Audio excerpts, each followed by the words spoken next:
Hey there, thanks for tuning in to Duck Bricks. I'm Chris, and LEGO has just unveiled the brand new LEGO fish tank. The only problem is that it's $480, making it one of the most expensive sets to come out this year. So I flew over to Bill in Denmark, the home of the LEGO group, and got a chance to get hands-on with this new model, see all the different features and new recolors, hold it in my hands to see how big it was to answer this question. Is the $480 LEGO fish tank worth the money, or should you leave it at the bottom of the ocean? Let's dive in right now.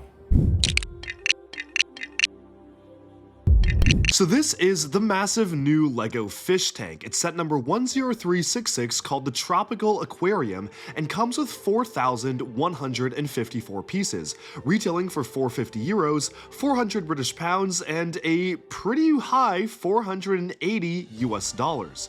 This is going to come out on November 13th of this year, and as you can see, there's a ton of different functions you can use there. Turning a crank on the side allows the orange coral to sway. It isn't a full circular motion because they kind of are just mounted on Technic pins, but you can have your option to move them back and forth. Cranking the lever on the side here allows you to open and close the treasure chest, which is quite nice, and there's a number of other features you can actuate as well, such as causing the crab to pop out, or even having the fish actually swim. The set is absolutely littered with brand new recolors and very interesting vibrant elements, like a recolor of the broom in transparent clear, Ninjago's wolf mask warrior claw element in the spring yellow color. You have all sorts of different elements being used to basically replicate almost a full spread of LEGO's entire color palette. In fact, something funny the designers mentioned is that pretty much the only color not used in this set is the color literally called vibrant coral, but almost every other LEGO color currently produced is here, which makes for a very interesting parts pack. The only issue is that, again, this is $480. Now, what I will say is that after having this in hand and getting a chance to play around with the functions and see all the details up close, it is a very remarkable set. There are a lot of very interesting things going on here that I've never seen any other official LEGO set do ever before, and that's something I really appreciate. From beyond just recolors, all the different functions scattered throughout the set, it feels like a large-scale display model unlike really any other LEGO build. And it is definitely something very unique as an original LEGO idea, as an original LEGO set to be created at this price and at this scale. I actually think this is a pretty cool model to have. However, I do definitely feel like for a set that is unlicensed, which admittedly does have a lot of recolors, but again does not have any sort of license associated, $480 for 4,154 pieces is pretty crazy, especially because a lot of those pieces are used for pretty small details, from the waves on the back of the aquarium to the little details for all of the plants. It's kind of like a botanical set but underwater in some way, and it is pretty remarkable just how high priced this is. I don't really understand how that even happened, because usually when we get stuff like this, you would get a ton of LEGO pieces and there'd be a lot of recolors, but it would never really be at a price that is so outrageous. But $480 is way too much, even for if this was like a fully licensed set that has other fees associated with it.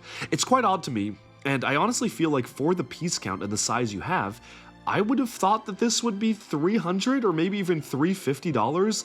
400 max is kinda pushing it, but 480 is admittedly just a little bit too much for me, but of course that is just my opinion, and I'm really curious to hear what other people have to say about it. I can't deny it is a really cool build. I cannot wait to build it, and as a LEGO fan who buys almost everything, I'll be buying this one, but I don't know if I could recommend it to anybody else who's not a die-hard collector like me, who has to have pretty much every single LEGO set right as it comes out, because it does feel very overpriced for what you get. You can't deny though, it is a totally beautiful model. I love seeing the spread of different colors. It is very, very interesting how there are just so many different LEGO colors used here, and so many recolors too, which admittedly did definitely drive the budget up. The clear petal elements are so cool to see, also the transparent satin pink ones, the purple chef hats, the different colors used for the fish. There's even a new piece used and created for this set, which is a fishtail piece, but you can also use it for like rays of a sun, or different plant foliage pieces. I'm sure that element is going to become very, very useful. You can see it on the back of the fishtails and everything. I think that's a very cool piece to get and super useful for building in the future. And it comes in a lot of new colors in the set, from transparent green to the bright orange that they introduced for LEGO City. There's a lot to love about this, but as a whole, for an item, again, I picked this up, I felt it in my hands, played around with all the functions. 480 seems like a little bit too much, especially when you think back and you think to like the UCS Death Star. That, not the most recent one, not the $1,000 one, but the one that we previously got. That one was a lot less expensive than this, and I feel like you would get a lot more play out of something like that than you would out of this particular model.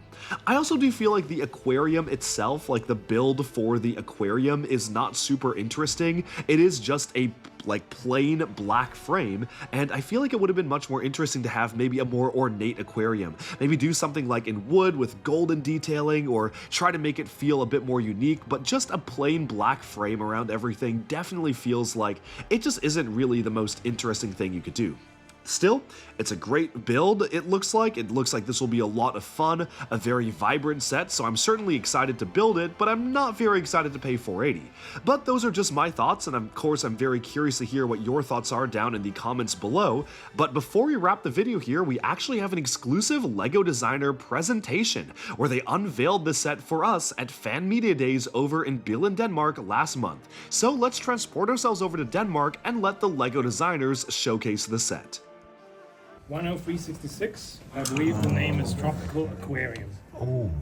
So the way this came to be is I was just staring at at one of our color palettes, and I thought like, well, could we just use all of these? Thankfully our design process is a little bit more nuanced than that, but we wanted to combine nature and put it in your living room, basically. We're kind of experiencing an interior design malaise in sense of color.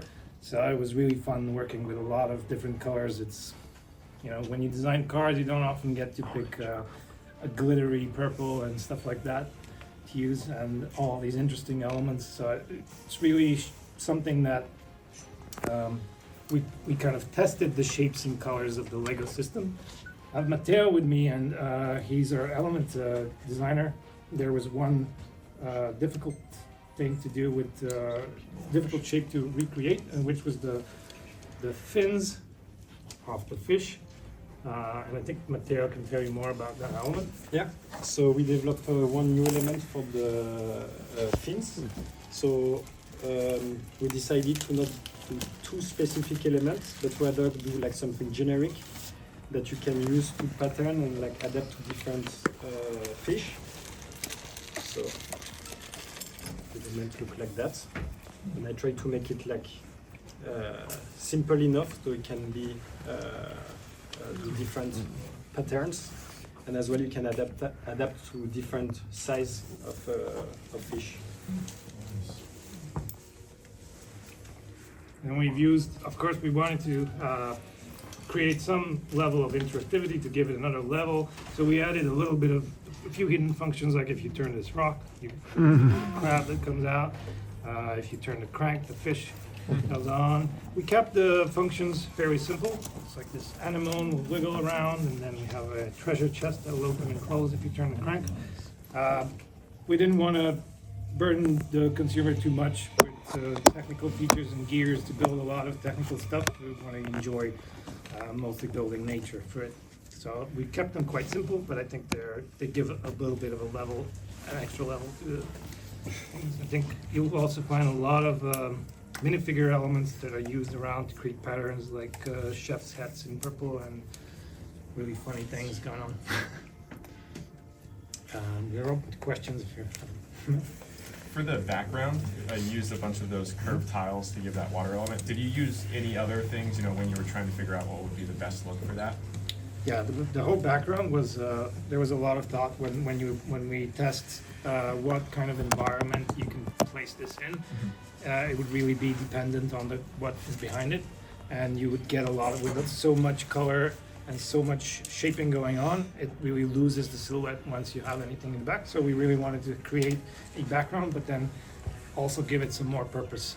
So it also serves as to create stability, so I can actually pick this up no problem, and to give it a bit of texture and some interesting patterns, we thought the shadows that the water casts would be Yeah, a good idea. looks good. For the yellow coral, is that like a power effect element that was recolored? Yeah, it's a Is good that spot. Ninjago? Yeah, it's, most people Yes. can't spot that, but it is. That Yeah, is so one neat. of those funny superhero things. Yeah.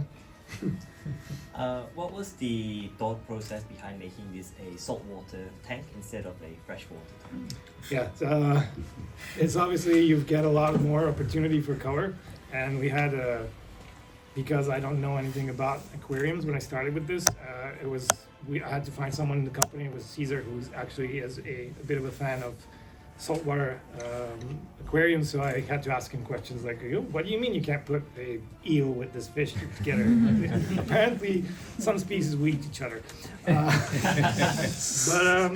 that's, I think, also a bit of a. This is where the Lego medium really gives us.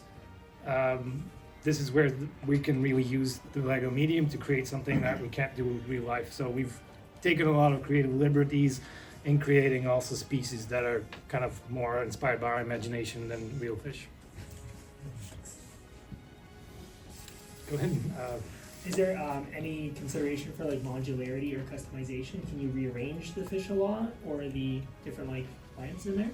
So there's in the instructions there is no guidance to how to do that, but I feel like anyone who is a little bit more experienced it would be very easy to swap things out because a lot of the connectors are shared. So it's up to you to kind of figure that out. Have you managed to use the whole current Lego color palette, or is there anything that you weren't able to use?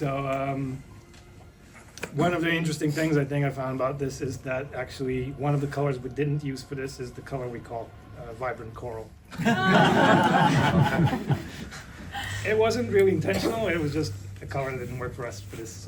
So there's definitely a lot more colors that we haven't used here, but I think it's one of those that spans quite a huge range.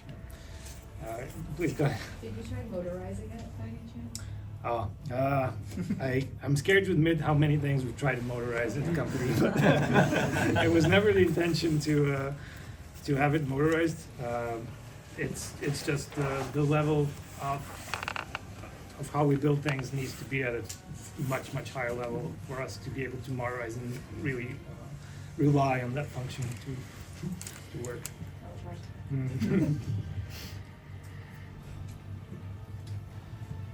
You can go first, Joe. Oh, thanks. You said you took some artistic liberties with the inclusions in here. What? Suddenly forgot me about that sentence. Thank you for telling us that.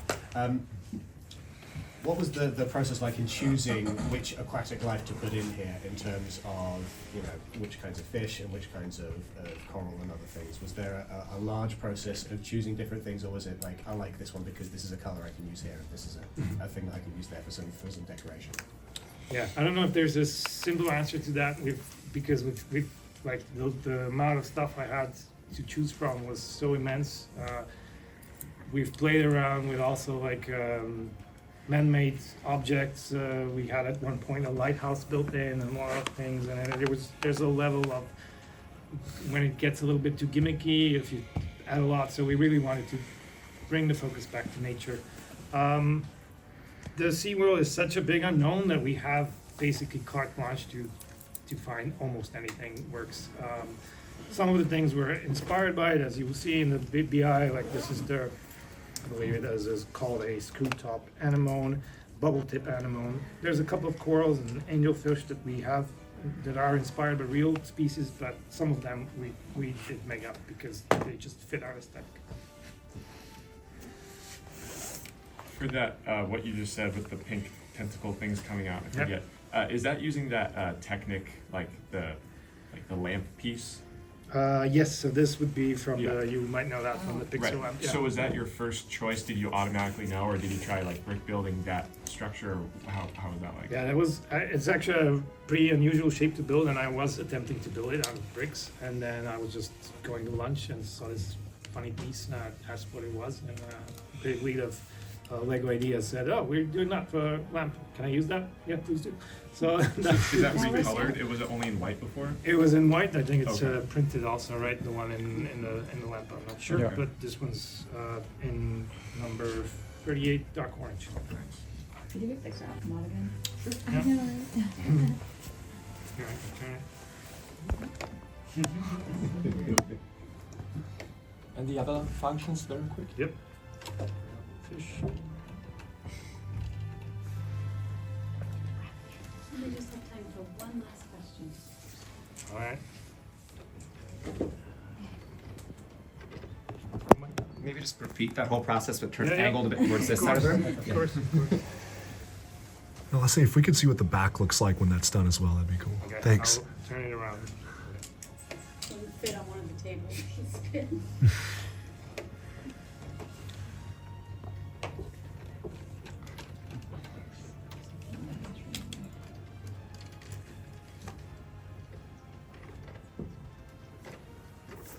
I don't know. I actually don't know if these little snails have already been in. Out in a sec.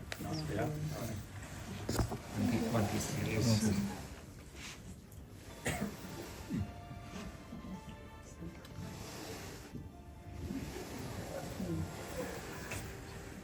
How did you get the crab out? I turn this little stone piece here, Wow. and it's connected with. There's a lot of axles going on here in the back.